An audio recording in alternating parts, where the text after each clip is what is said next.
আজ 19শে ফেব্রুয়ারি বীর শিরোমণি ছত্রপতি শিবাজী মহারাজের ৩৯৬তম জন্মজয়ন্তী।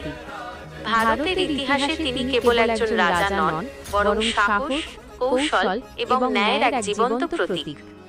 আজকের এই বিশেষ দিনে তাকে নিয়ে কিছু গুরুত্বপূর্ণ কথা। ১. স্বরাজ্যের প্রতিষ্ঠাতা শিবাজী মহারাজ অত্যন্ত অল্প বয়সে হিন্দবী স্বরাজ্য প্রতিষ্ঠার শপথ নিয়েছিলেন। তিনি মোগল এবং বিজাপুরের সুলতানদের মতো শক্তিশালী শত্রুদের বিরুদ্ধে লড়াই করে একটি স্বাধীন মারাঠা সাম্রাজ্য গড়ে তোলেন। ২. গেরিলা যুদ্ধের কারিগর। বিশাল শত্রু বাহিনীর মোকাবিলা করার জন্য তিনি গনিমি কাওয়া বা গেরিলা যুদ্ধ পদ্ধতির প্রবর্তন করেন। পাহাড়ের আড়াল থেকে অতর্কিত আক্রমণ চালিয়ে তিনি শত্রুদের দিশেহারা করে দিতেন। ৩. নৌবাহিনীর জনক। তিনি প্রথম ভারতীয় শাসক যিনি বুঝতে পেরেছিলেন যে সমুদ্রপথ সুরক্ষিত না থাকলে দেশ সুরক্ষিত থাকবে না, তাই তাকে ফাদার অফ ইন্ডিয়ান নেভি বলা হয়। ৪. নারীর সম্মান ও ধর্মীয় সহনশীলতা।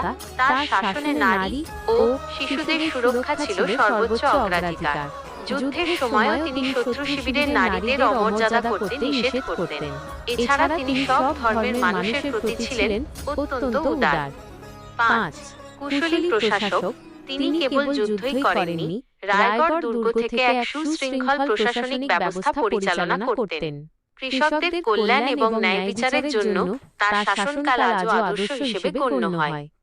আজকের এই মহান দিনে সেই বীর যোদ্ধাকে জানাই বিনম্র শ্রদ্ধা। জয় শিবাজি।